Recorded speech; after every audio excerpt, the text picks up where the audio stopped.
The Mixed Mornings and More podcast with Steph. Now available daily. Good morning, world. It is January 4th, 2024. Wow. Okay, 3 days in a row. I don't think you're going to trip up, John. Now that you say it. Yeah, I might have jinxed you. A little bit. I do want to give you a pat on the back for a third date in a row. Thank you. You're Thank welcome. you. You're welcome. How's your morning, Steph? It's going all right. It's very chilly this morning. Too cold. Too cold. And I don't think it's going to get any warmer. I think winter has arrived. This is where we're at right now. It is the wind chill minus 26. How do Februarys look up here? Sometimes they've been the coldest February on record. Oh, okay. Nice. Yeah. March is what you're holding out for. About March 20th. You can expect the sun to shine, the snow to melt, life to be good. It's only another 3 months. Yeah, you'll be fine. The newest wedding trend is actually for the honeymoon. Ooh, yeah. It's got oh my gosh, John. It has a new name. It's Buddymoon. Okay.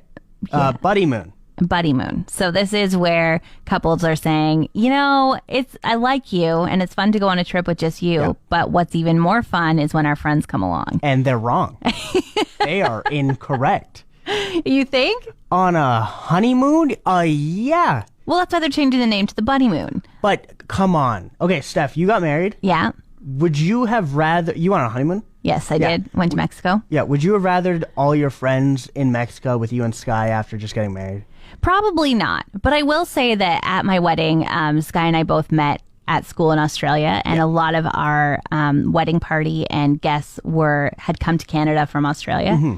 And so it was like I was bawling my eyes out as I was leaving my wedding venue the night of the wedding, because we had just had this crazy whirlwind of preparing for the wedding. These people fly in 2 days before. Mm-hmm. You're like, hi, I'll talk to you later.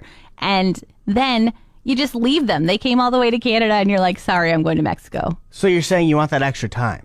Yeah. So I think if I could do it over again, I'd say, I love you. Could you come and visit away from my wedding?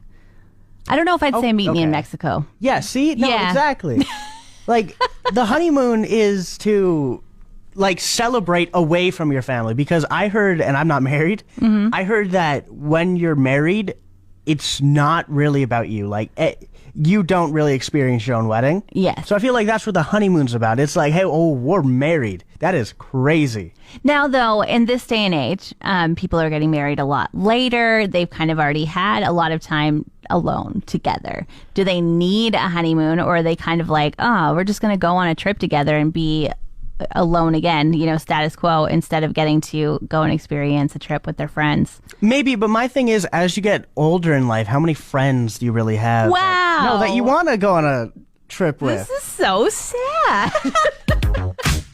I found the worst place in the world to eat a cookie. Where's that? Where's that? Did you know that there could be a bad place to eat a cookie? I didn't think so. It's a dog park. That checks out, but why? So yesterday I met my friend to let his dog do some running, and he so graciously brought us hot chocolate, and he was like, you want a shortbread cookie? I was like, wow, this guy's prepared. Nice. He also even had a bag of marshmallows and waited to put them into the hot chocolate until we were there, so they'd be perfectly melted. And so I said, yeah, of course I'll have a shortbread cookie. That sounds delicious. And then we walk into the dog park, and I discovered that this shortbread cookie had cranberries in it. Oh, okay. Yeah. So not a plain old shortbread cookie, but something that has fruit, which I don't eat. Yeah. Oh, that's right. You don't eat fruit. Okay. So I take a bite of the cookie, and then I was like, nope, can't finish this. Yeah. But then for an hour, we've got dogs running around, and I have a cookie in my hand. Yeah. And of course, they would like it. Yeah. And so they're kind of looking at me like, what's this lady up to with this cookie? And why hasn't anybody gotten to eat it yet? Yeah. And then I thought, I would love to just throw this on the ground for the birds. But we're in a dog park, and what if a dog is allergic to cranberries and I ruin their life?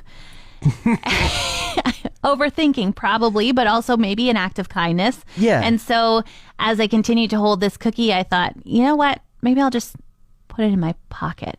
Okay. And so today, I'm like a child. I have a leftover, half-eaten shortbread cookie in my pocket, John. Oh, yummy. Oh, If you like fruit, that would be a snack for later. It could be, but also gross. Question: are dogs allergic to anything but like chocolate? Some are. Really? One of the most embarrassing moments of my life, somebody asked me to hold their dog while we were at like a dog event. Yep. And someone else was chatting away with me and they were giving their dog treats and they were like, oh, here you go to this dog. And then someone else said, hold it. Is that your dog? Let me just ask the owner if they're allergic to anything. And I was like, oh, yeah, right. We should worry about these things. Yeah. And the owner said, oh, yeah, he just can't have chicken. It doesn't do well with his stomach. And of course, these were chicken treats. And I felt so much shame of just like, man, I'm not a dog owner. And I could have given this owner a really bad time because I was going to let their dog have a treat. But how do you test it? Like, do you do what parents do? Like, give your kid peanut butter outside of a hospital? Like, you do it outside of a vet? Probably. I don't know. I'm not a dog owner, but apparently I have a lot to learn. But my one learning here was putting the cookie in my pocket. I would have thrown it. Steph, I'm not a smart guy, as you know. We've talked for a while, but it's time for me to talk some science with you. Are you ready? Okay, scientist John, got a white coat and everything. Let's hear it. Right, here we go. A while back on Reddit, somebody asked a question in r/no stupid questions. If kinetic energy is converted into thermal energy, how hard do I have to slap a chicken to cook it? Slap a chicken. Slap a chicken. Okay. Like a full frozen chicken. How hard would it have to be hit, essentially, in order for all the kinetic energy turn into thermal energy to cook it perfectly? Like, yeah. Okay, and did they come up with an answer for this? Well, from a frozen to completely cooked chicken, some guy way smarter than I said it would take a velocity of 1,665 miles per second or 3,725 miles per hour. Okay, and you're slapping it. This is if you slap it once? Yeah, like you slap it as hard as you can. Now, obviously, if you do that, your bones are going to break and the turkey's just going to explode. Well, that's what I'm thinking. Yeah. I'm like, oh, this is like a car. It would get smushed, okay? Well, Steph, I'm happy to say it has been done. Somebody has cooked a chicken by slapping it, but it's not in the way that I just explained to you. They got a robot involved.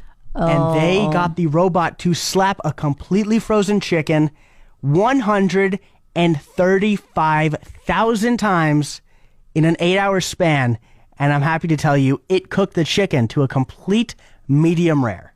Okay, this is the kind of work I can get behind that robots can do is cook chicken for us. I feel like he definitely took the long way around by slapping the chicken over and over again. And did the chicken then become, still safe to eat? Oh, he ate all of it. If it took that long Yeah, no, he ate all of it. Medium rare chicken? Hey, is that safe? In America, they ask you how you want your burger cooked. That's different. No, I feel like as long as the chicken's not all pink or still frosty. This is why you're a bachelor, John. Gotta get you some cooking lessons. Tim Hortons is playing on our nostalgia and maybe our waistlines and perhaps our picked last in gym class sadness. They're bringing back 4 of their old donuts. Ooh, I'm excited. What are they? The Walnut Crunch. I've not heard of that one. The Dutchie. Nope. The Blueberry Fritter. Oh, yeah, that one. Okay. Cinnamon Twist. No. You can imagine what a Cinnamon Twist looks like even if you were never around for when it existed. You ever had them at Taco Bell? Is it like those? No, not like those. Okay. It's made of donut, not of like chips. And it's just kind of the size of a Long John, so it's long and skinny, but then it's braided. It's like a twist of cinnamon sugar on the outside. Yep, sign me up. Yeah, that one's really good. The Dutchie, I feel like, and the Walnut Crunch were both the 2 donuts that are always left behind in the assorted box. Well, yeah, walnut, yeah. So the Walnut Crunch is like the highest caloric donut they make. Really? Yeah. It's a chocolate donut filled with walnuts and then glazed. The Dutchie is a square, and it's like a honey dip, but it's filled with raisins. Oh, yeah. Yeah? Oh, yeah. Are you a raisin man? Yeah, who is not a raisin man? I Girl, don't know. Lady, yeah, female? I'm not a raisin person ever. Raisins are the worst. No, you're incorrect. Ants on a log? Oatmeal raisin cookies? Absolutely not either. I'm sure I'll have peanut butter on my celery, but I'm not putting some decorations on top. No thanks. Not decorations, they're additives.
I have a frugal win for you, John. It's a life hack, and I think everybody should participate. I'm ready. I need them.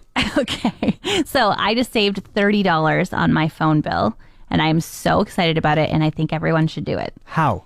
All right. So right now, it's Boxing Week. People are coming up with new phone plans and everything. Yeah. I just took a walk through the mall, and I saw what the phone kiosks were advertising, and I said, I think my phone company should offer that to me too. I'm a loyal customer, not just a new customer. And I've been with my phone company for 2.5 years. So I took a picture of the best deal that was out there. And I went to them and said, can I have this? And they said, sure. What? And so my phone bill, guess how much it is? So they just took 30 off. Yeah. 75. What? How much do you think I pay for my phone bill a month? Well, I pay 170. You do not. Yeah. John, this is the worst news ever. You need all the frugal life hacks. My goodness. Yeah, get $30 off that. It's 140. How much do you pay? It's 32. 32. 32 What? for 40 gigs a month, unlimited Canada-wide calling. Life is good. I don't even have unlimited data with 170. You got taken I did. to the cleaners. No, I did. $32 a month. Yes, phone bills are getting so much cheaper now. And so if you have, for instance, my phone is an iPhone 12. I bought it in June of 2021. Yeah. So I paid it off within the 2 years. So my phone bill was $75. Yeah. And then it got cheaper and cheaper as things progressed. And now I own my phone. So I can do whatever I want. Yeah. And so then I was like, hey, they're offering this over here. Obviously, I'm never going to use 40 gigs a month. Like, that's so many gigs. Everywhere you go has Wi-Fi now. Yeah. And so I asked them to switch it, and they said absolutely. And 5 minutes later, I walked out with a phone bill that is only $32 a month now. I'm jealous. I'm jealous. But that's scary having to ask them. Make some calls, John. Put your big boy pants on. $175 when I'm paying $32. I think you can at least get it down a little bit. Okay, I'll try. I'll have some updates. Yes, please do. If you've ever had to wait for a flight in the airport, it's probably because you were flying WestJet or Air Canada. Yep, that's I've only ever flown those two, so yeah. All right, well, we have some bad news here. Delta Airlines took the top spot for having flights on time. Really? Yeah, 84% of their flights are on time. They leave on time, they arrive on time. Is 84% good? That's like a B. Well, it is good when you compare it to, say, WestJet, who got 7th. So they were 7 spots away from Delta Airlines with 69% on time. Nice. Air Canada, well, they got 10th with 63% on time. And I have to say they're like 10th is last place. They only did the first 10 airlines. Yeah. And so our 2 Canadian spots are 7th and 10th. We're having a rough go here. No, nobody even recognizes them in the Olympics of planes. Yeah, exactly. They didn't get gold, not silver, not bronze. What's the 7th and 10th. What's the longest you've ever waited for a plane? A day. I've had to stay in a hotel and wait till the next day at 4 p.m. when the canceled 4 p.m. flight from the day before came back around. That's so funny. Yeah. Mine's like 2 hours. Oh, aren't you blessed? You probably flew Delta that Delta, time. DLTA. As we know, 2023 is done. Let's forget about it. Goodbye. Yeah. 2024 is here, and it's here to stay. But I want to know, what do you think's going to happen in 2024? What do I think? Like a prediction? Yeah, let's do that. Predictions for 2024. Okay, I think this is probably more of a hope that the 5-day work week is going to be outlawed and we're going to go down to 4 days. Really? You think we'll go down to 4 days? I don't actually think it. I just want it. In a single year? In a single year, the whole world is going to be like 5 days is out. Let's all go to 4 days a week, and we have 3-day weekends every single week. I would be very okay with that. Like extremely okay with that. I also would be okay with it, but I really do believe that it's not going to happen for us. But Europe will probably do it. Yeah, no, Europe does everything first. They do. How about you? What are you going to predict for 2024? I think X or Twitter, it's done. I think it's going to shut down. I don't think that's a bad prediction. I mean, that could also be a hope of some people. I know that it's a really good way to share the news and sports stats and stuff. Yeah. But as well, it's just kind of seems to become less and less relevant as time goes on, and another kind of statement comes out from the owner of it. You're like, oh dear, and that too? Okay, right. Let me pull my collar a little bit. Yeah, you can only hate so many things. You're worth billions of dollars. Is he though? Is he still worth billions of dollars? Because didn't Twitter really have a rough go last year? Twitter made him lose $1 billion. We're getting a bonus trivia day because it's Trivia Thursday. Yeah, TT. Today is World Trivia Day, so why not? That's true, isn't it? Yeah. Hey, John, which trivia show gives answers for contestants to supply questions? What is Jeopardy? Okay, that was too easy. I prepared a second one just because I was afraid that you were going to get that one. I was 2 out of 2, let's see it. Guy? Okay, dingoes are wild dogs from which country? The land down under, mate. Australia.